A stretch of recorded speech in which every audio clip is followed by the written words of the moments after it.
Right. लेकिन sir OIC अगर हम देखें हो रही है और ये भी कहा जा रहा है कि ओआईसी के बाद इमरान खान को कहा गया कि रिजाइन कर दे। खैर ये एक अलग एक अफवाह सी उड़ी हुई है, पता नहीं कहाँ तक ठीक है।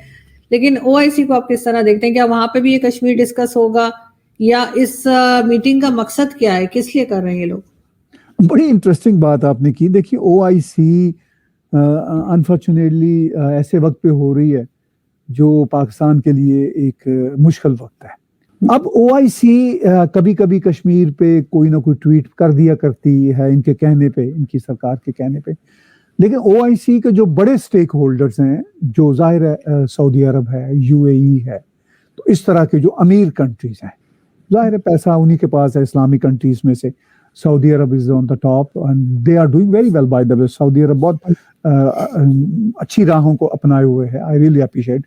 तो वो मैटर करते हैं। वो तो पर्सनली यूएई हो, सऊदी अरब हो, वो कोई पाकिस्तान के इस कश्मीर के एजेंडे पे इनके साथ ऑन बोर्ड नहीं है। शाह महमूद कुरैशी कोई ना कोई ऐसी बात अगर उनसे ना कहलवा सकें तो खुद शायद कह ही दें कश्मीर के बारे में। और इमरान खान अभी तो भारत की तारीफ करके हटे हैं, अब वो कश्मीर के मसला पे क्या बात करते हैं, वो एक अपनी जगह पे एक मज़ाहिया बात होगी।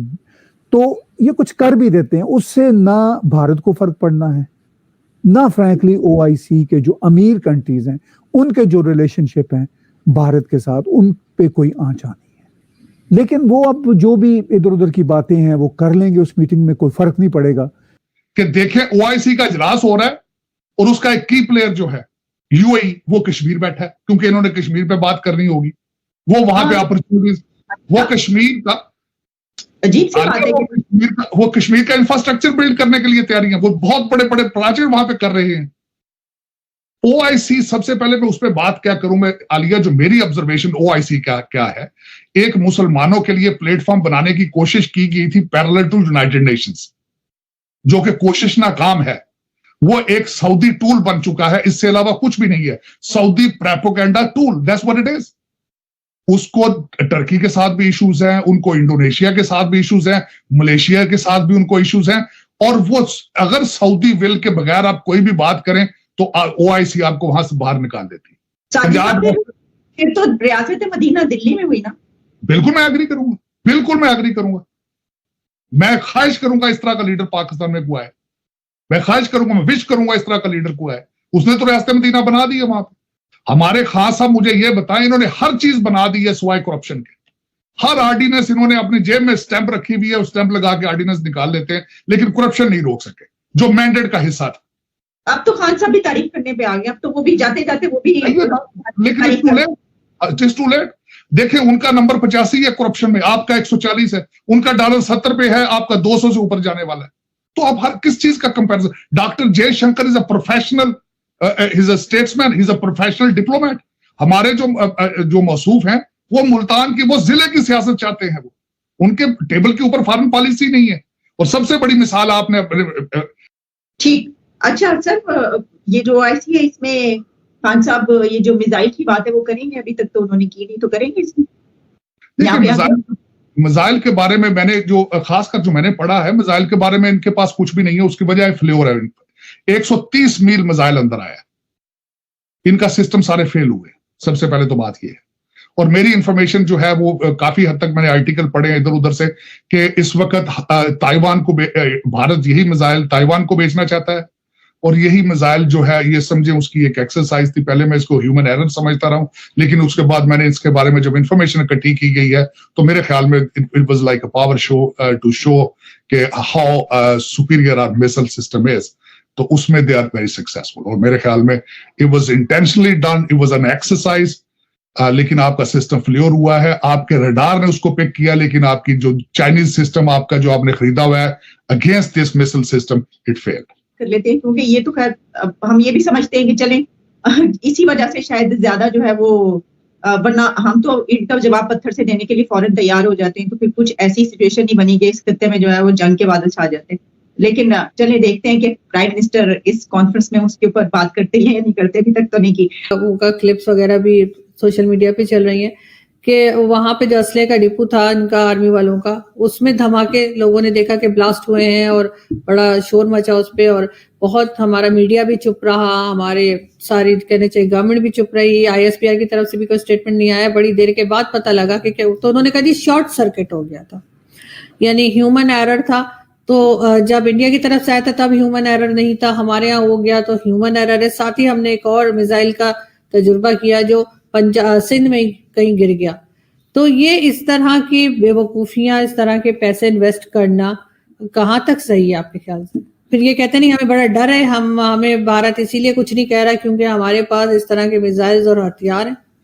जी देखिए, बात यह है कि ये सब की सब जो बातें हैं वो जैसे कहते हैं गीदड़ भपकियां हैं, खामखा की सेंसलेस बातें हैं।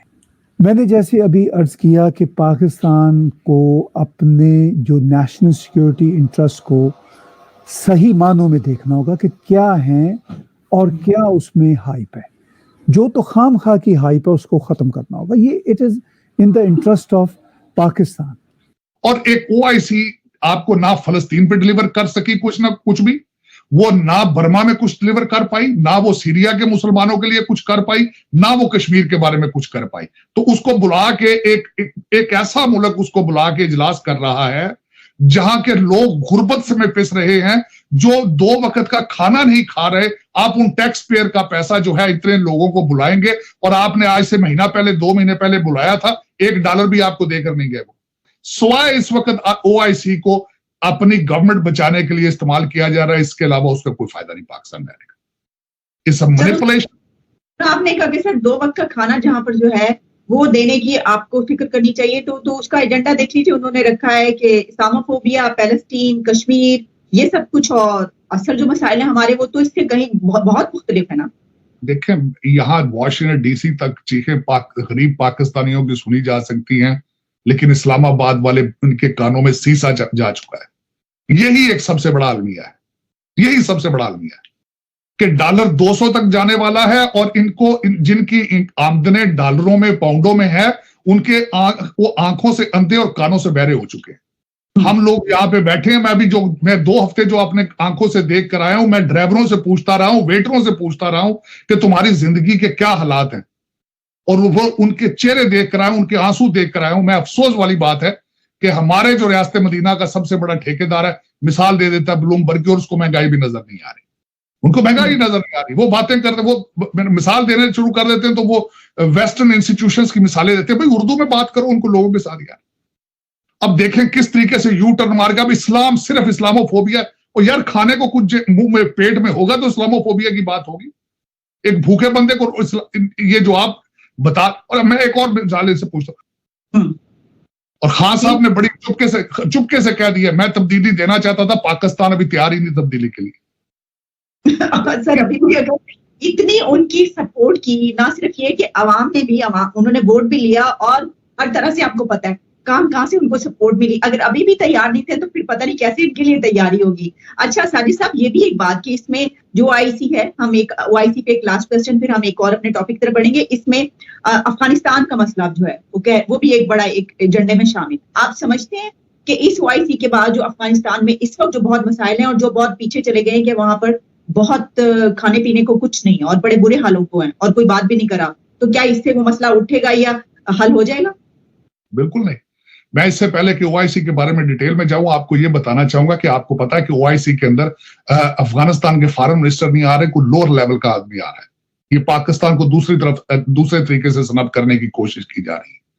जिन लोगों के लिए आपने पिछली दफा OIC का इजलास कराया है, वो लोग ना सिर्फ आपकी OIC में नहीं अच्छे तरीके से शमूलियत कर रहे, बल्कि मुसलसल आपकी सरहद के ऊपर हमले कर रहे हैं। ये आपकी फॉरेन पॉलिसी, ये फ्लेवर है आपकी पॉलिसीज के, लेकिन आपके माथे पर बल ही नहीं है इस वक्त।